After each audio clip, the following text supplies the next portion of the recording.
Hello and welcome to my Creative Critical Reflection Task 1 for my A2 Media Studies coursework. So what are media conventions?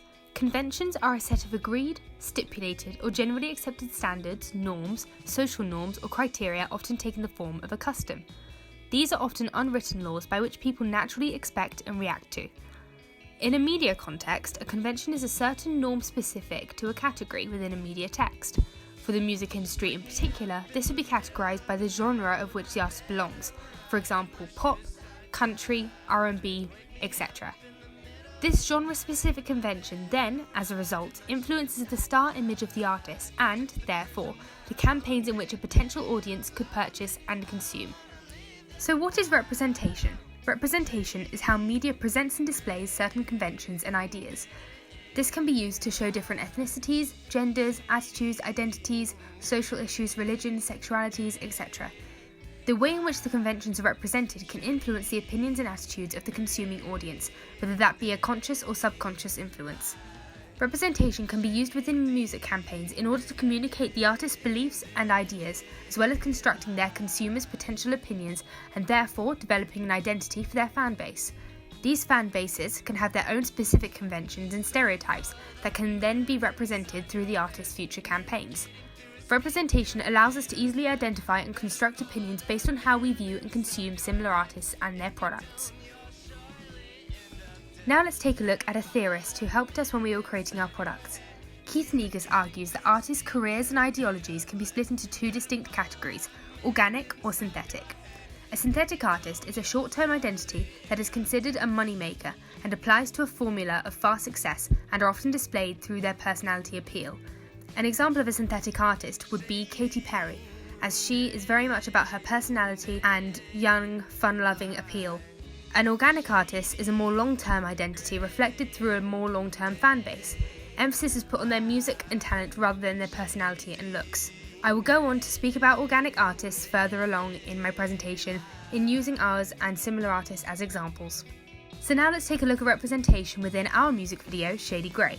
So in our music video, we aim to represent an anti-authoritarian, organic, alternative, indie rock band with a clear lead singer.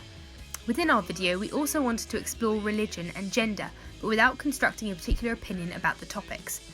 In terms of our audience, as a result of our representation, we would imagine that our audience would be likely to be teen youths who are fans of rebellious artists, who would also be likely to listen to artists such as 21 Pilots, Panic at the Disco, Arctic Monkeys, and Paramore. Let's take a look at the music video in more detail. Here's a wide shot from our music video. Wide shots are very often used in music videos to show the artist, usually a band, as a whole or to establish any set choices within the video. In editing, this is used to help transition between closes of specific band members as all are in view. In my video, we used the wide shot in order to display the entire band and to see the light from the cross fading into the darkness where the band are while still accentuating our lead singer in the light. Panic at the Disco, a similar artist to ours, also uses wide shots to display their whole band, and for example that can be seen in this music video for the Ballad of Mona Lisa. This establishes each band member's abilities within a wide to then allow for specific closer shots to be used to put emphasis on this further in other areas of the video, just like with ours. Now let's take a look at mid shots. Mid shots are often used on an artist or specific member of the band in order to focus on them and their actions as the subject, whilst having an establishment of the background. For bands, the foreground and background can be played with so that the other members of the band can still be seen but with a focus on one member. In my music video, we used mid-shots in our lineup so that the singer was in the focus with the other band members in view, as seen in the background of this presentation slide. We also used the similar reasoning in the church element and the narrative in order to keep the details of the set in view while the lead singer could lip sync.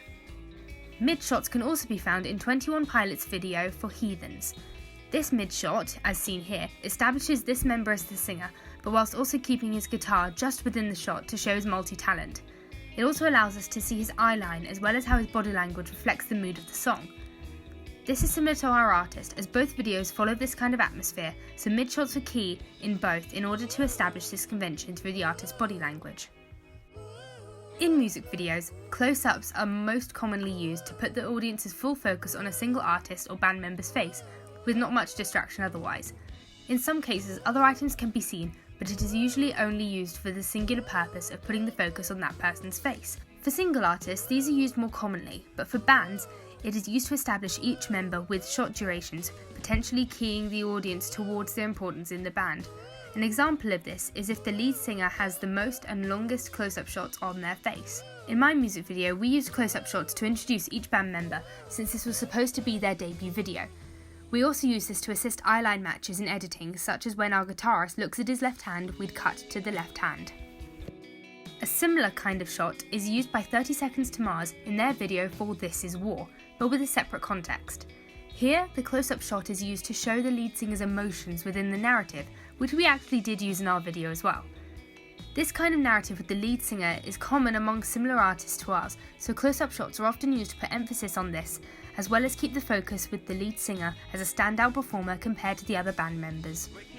In music videos, extreme close-ups are often used to put emphasis on a specific part of the artist's face, for example, which can actually be influenced by the desired star image. For example, the lead singer of a teen boy band may have an extreme close-up of their eyes or lips in order to gain the attraction appeal for the audience. For bands, extreme close-ups can often be used to accentuate the specific instruments heard in the track. For example, if a drum beat is suddenly heard, an extreme close of the snare might be used in order to put emphasis on this choice. In my music video, we used extreme closes mostly on the band members' hands on the instruments, as this provided a unique image for our video whilst accentuating each instrument as it was introduced or emphasised in the song itself. It also establishes an organic star image as it shows off the multi-talent of our band members. An example of a different kind of extreme close-up shot can be found in Panic at the Disco's video for LA Devotee. This shot is of the lead singer's eyes, which would usually be associated with a synthetic artist. However, the sinister tone behind the look creates the impact of having darker meanings and, in conjunction with the dark narrative, gives an almost devil-like evil to the look. This adds to the overall mood and atmosphere of the music video, as well as putting emphasis on the lead singer as the focus. In music videos, over-shoulder shots are most commonly used in narrative videos, as they are conventionally known to display a conversation or to show action over the lead character/singer's shoulder and therefore fairly close to their perspective. In solo artist music videos, over-shoulder shots can be used to display particular scenery or places that mean something to the artist. In our video, we used over-shoulder shots unconventionally, as we have used them in both our performance and narrative elements. For our performance element, we used it to show other band members as an almost wide shot displayed as an over-shoulder shot. In our narrative element, we used it to show particular elements of set in order to emphasise the simplicity and therefore organic imagery. A clear and pretty famous example of an over-the-shoulder shot is found in Hosier's video for Take Me to Church, where the over-the-shoulder shot is used to assist the narrative and following of a main character, which is almost identical to the intentions of our over-the-shoulder shots in the narrative of Shady Grey. This keeps the focus on the lead character of the video, whilst also showing what they are seeing from literally over their shoulder. This adds to the overall mood and atmosphere, as well as keeping the plotline clear. Let's look at an eye-level shot. This angle is often used in music videos to display a sense of normality, as the image we can see on the screen is the same image we would expect to see in real life as it is eye-line level. This is often effective when the images in the video are that of a normal, understood occurrence to make the realism clearer to the audience, almost creating an element of verisimilitude as we would see in an opening sequence, for example. In my music video, we used eye-level shots most notably in our lineup, as this is a very real moment of our video. We wanted it to give the appearance of them truly posing for a mugshot. This eyeline level is also effective in this case, as it gives a certain formality to the scene and a very symmetrical imagery with the line straight across the eye level shot. In Panic at the Disco's video for High Hopes, an eye level shot is used multiple times in order to keep the lead singer at the same level to the audience's view. In this shot in particular, it is also assisting the narrative as it gives the sense of scale below as the lead singer walks up the building. Our eyeline shots were also used to assist our narrative in terms of the lineup and gave the sense that our lead singer, when he stepped forward, was the focus. When the camera shows the subject from above pointing at a downward angle, or a high angle shot, it gives the appearance of the person being less powerful and even submissive. This can often be very symbolic in a music video, especially when exploring more controversial themes where hierarchy can be displayed through the high and low angled shots. In my music video, we used a very specific high angle shot in an almost POV of the cross looking down on the lead singer. This makes him appear more vulnerable and, in conjunction with the lighting, gives a beauty shot that presents him as a clear lead singer whilst giving him an element of vulnerability. Another example of a high-angle shot within a music video is found in 21 Pilots' video for Holding On To You. In this shot, the artist is seen as smaller and shows him as the singer, with the lighting, in conjunction with this angle, putting emphasis on his facial features. We used a similar shot with lighting in our video for our lead singer, which allowed us to create a similar effect to this shot in our video. Similarly to the high-angle shot, low-angle shots are often used to display a hierarchical position, but in contrast to the previous explanation, shows a higher status and is often used when the person is looking down at something. This angle usually gives an impression of dominance and power and, in conjunction with lighting, can give the appearance of a certain leadership within a band. In my music video, we used a low-angle shot when our lead singer is looking down at the investigation board. While this is very practical in terms of eyeline view, it also puts emphasis on his leadership and power within the band. Another example of this in a music video can be found in Panic at the Disco's video for Say Amen Saturday Night, one of my favourite music videos, where this shot is used before the lead singer attacks the burglars in the house. This shot allows us to see the singer's facial expressions, as well as making him seem dominant within the narrative scene.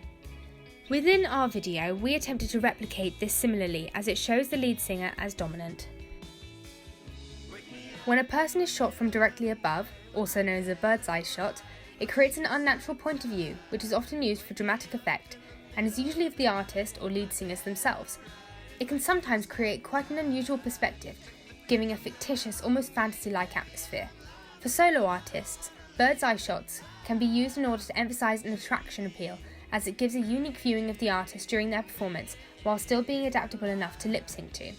These kinds of shots can also be used as digipack covers, as they create flattering angles that can be enhanced to communicate a certain star image. In my music video, we used a bird's eye shot towards the end of the video to show our lead singer while in the chalk outline at the crime scene. This was effective in showing most of the singer's body, while still giving that dreamlike effect that our narrative carries. Looking at Panic at the Disco's iconic video for This Is Gospel, this bird's eye shot was used to set up the beginning of the video, similarly as a dead body. With this being a close-up, which differs to our video, it puts more emphasis on the artist's facial features, whilst our shot is more about enhancing the narrative. However, in our video, we use similar lighting in order to gain the moody tone that is found within Panic's video, and therefore putting emphasis on the alternative star image. A Dutch tilt or slanted angle shot is where the camera is purposefully tilted to one side so that the horizon is on an angle. This, like with the bird's eye shot, creates an interesting, unnatural dramatic effect where a certain member can be in focus, but with the angle modified to add a unique element to the overall intended image. In my music video, we used a Dutch tilt during a dramatic moment in our narrative where our lead singer collapses into the chalk outline. With this shot, the knife is in focus, so the combination of the out of focus singer with the tilted horizon creates a very unique and abstract shot that, in conjunction with slow motion, adds to our dreamlike effect and creates a climax to our narrative. An example of a Dutch tilt in a music video is in Panic at the Disco's video for Hallelujah. They would have used a Dutch tilt as one of the concepts within this music video is a sense of disorientation. The Dutch tilt is used to put emphasis on this concept and show the lighting beam as we similarly used in our video. Both music videos also have slight connotations to religion, so it is really interesting to see that they have also used a similar shot to ours. Tracking shots are where the camera follows a subject as they move. This can be used during actions like dancing within the performance elements of a synthetic artist's video, sliding of a hand on a guitar neck in a band's video, or during action within a narrative element, like in our video. In my music video, we used a tracking shot when our lead singer moved between the autopsy room and the investigation board through a tracking over-shoulder shot. When slow motion was added, this created a dreamlike effect that allowed us to communicate the movement between scenes without needing items such as doors in between, as the tracking puts emphasis on the movement as we are following him on his journey through his learning of his death. A handheld camera was used at this point in order to create an element of verisimilitude as we were following him through his journey. Now on to editing. Discontinuity editing is the purposeful violation of general rules of continuity editing in order to subvert the naturalism created when sticking to these rules. Discontinuity does not follow a conventional chronological order and often repeats shots. Cutting on the beat removes the invisibility of continuity editing, which allows for shots to be calculated in terms of what we see on the screen, yet can jump between action and still make sense. In my music video, I used continuity editing throughout in order to be able to cut between both performance elements and our narrative with a clear distinction between each element and avoiding any realism when the narrative cut. Cutting to the beat is when you time the shot changes to align with when the beat of the song hits. This specific kind of editing allows for the audience to follow along with the beat of the song whilst they watch the video. However, too much cutting to the beat then makes the shot durations predictable and the audience could lose interest, so a combination is required. For my music video, I primarily used cutting to the beat, but to prevent a predictable video, I also cut in specific points of the music or in relation to the action occurring. For example, if the guitarist moved his head to look at his hand, I would then try and find an appropriate cut to the neck of the guitar. Slow motion is often used in music videos to put emphasis on a certain movement, such as dances or subtle movement made by the artist. However, in the case of our video, we used slow motion in editing in order to create the dreamlike effect we were aiming for in our narrative element, which then made this action easier to cut into in between the performance elements. A key part of discontinuity editing within music videos is the repetition of shots. While shots may be repeated due to the differences in the song and therefore the action of the band member, the shots often look entirely different to when you would have used them before. In my music video, we used the repetition of shots as transitions between the closes of each member. For example, I would cut from a wide of the band, to a mid of two members, to a few closes of one member, then back to the mid so I could then cut to closes of the other member. This kind of transition allowed me to use a variety of shots while still using the repetition to have a smoother path to those shots. Towards the end of the editing process of a music video, colour correction is often applied to add the final touch to the overall image of the video. It can be used to put emphasis on certain colours within the video or to change the intended image of the video atmosphere. In my music video, we applied colour correction to all elements of the video, but with specific changes. For our church performance element, we darkened it in order to gain the moody tone, but put emphasis on the burnt orange colour that shone through from the cross. Our line-up performance element, we brightened it slightly in order to achieve the overhead industrial lighting state that we intended to have. For our narrative, we increased the intensity of the lighting as, on shoot day, our lighting states were specifically chosen to complement each scene, so not much more work was needed on it other than to put more emphasis on it. For example, the red and blue of the police siren lights in the crime scene.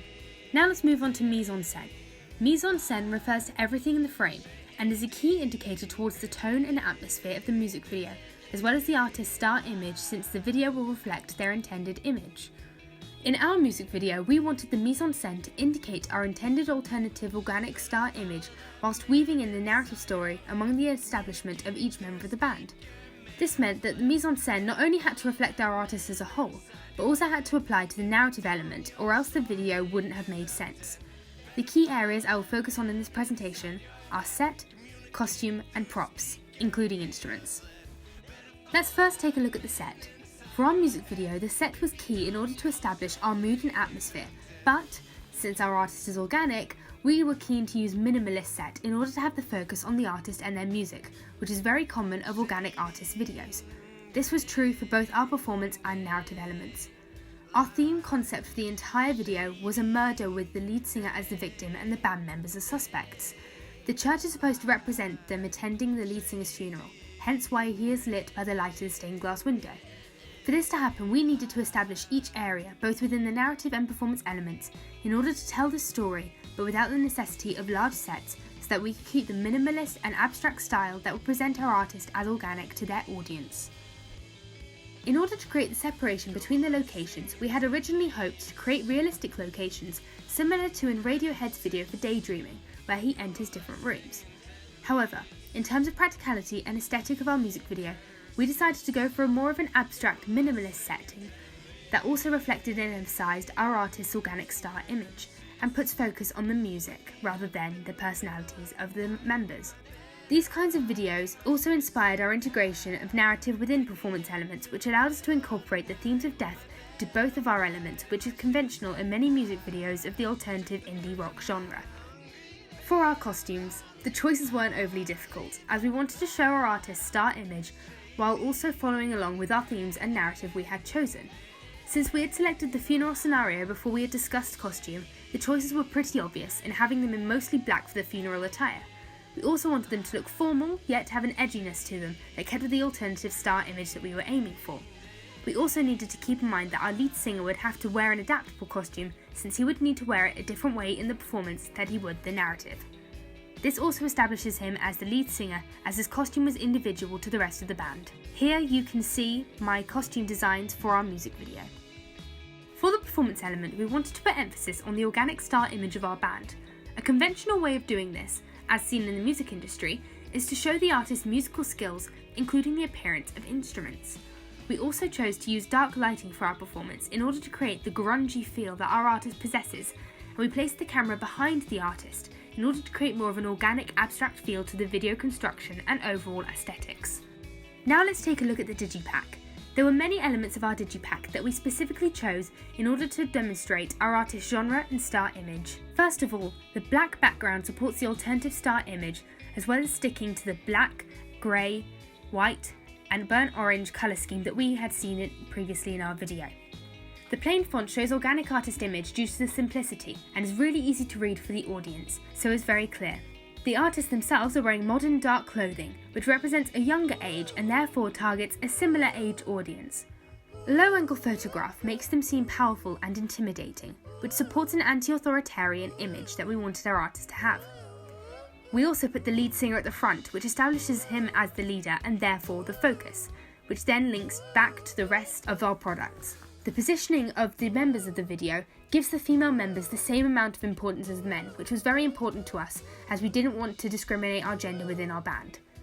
The white border actually makes reference to the Polaroid picture seen in our music video, so it really creates a little bit of subtle synergy that the audience may be able to spot if they know the video well. On our inside front cover, we kept to the dark colour scheme with a black and white image which keeps continuity with the front cover. We also put a little quote that said "everything is fine." This quote gives the organic imagery as it allows for a deeper meaning and messages within the campaign. Also, using the word fine rather than a word like great or amazing gives a little bit more of a negative feel, which adds to the grungy, rebellious artist image that we were intending to have. And the collectiveness of the video shows them as a band, but with the lead singer still as the focus of the image. This shows that they are a cohesive band that will always feature in their videos. Now the inside back cover and the spine are fairly self-explanatory, as we wanted a simple design but keeping to the dark colour scheme in order to keep with the organic imagery. We also wanted a very simple spine with just the band name and the initials of the record label so that it doesn't remove from the simple designs chosen. Now looking at our back cover, we kept the plain font in order to keep a simplistic organic imagery, and the black background with lots of blank space puts the focus on the words, just as an organic artist would, especially as seen in our video where the music is put as the focus over the personalities of the artist. The song titles are on the sadder, darker side, which keeps to an anti-authoritarian alternative artist image. The barcode shows physical purchase, so it's available to audiences on multiple platforms in order to create inclusivity. Cuddle Puddle, which we've said is our record label, makes reference to the real-life original writers of Shady Grey, whilst keeping to traditional legislations on CD purchasing. Now let's take a look at the website homepage. You can see a band logo here that creates identifiability that can be used on merchandise. We were very keen to have this, as similar artists to ours also have band logos, such as Panic at the Disco, who have a certain triangle shape, and their iconic exclamation mark after the word panic, and 21 Pilots, who have two lines at certain angles that then represents the artist. We also put quick links to pages and contact links to encourage repeat consumption and take the audience directly to social media pages. Dark clouds in the background of the introduction to our artist keeps a moody alternative image, and the grey colour directly references not only the colour scheme of our video, but also the title of the song, Shady Grey. And a simple scroll down system allows for easy website navigation so that the audience can easily access anything they want on our website. Scroll down a little bit and you'll find this page on our website. Labels like new or bestseller on our merchandise creates an exclusivity of the products. Merchandise as a whole encourages repeat consumption, as it acts almost as free marketing for our artist, as the fans will wear these out and other people will be able to see the logo. Merchandise with the logo on increases band awareness and exclusivity for the band. Unique items such as the plectrum and the shot glass shows a niche target audience of the older teen rage due to drinking ages.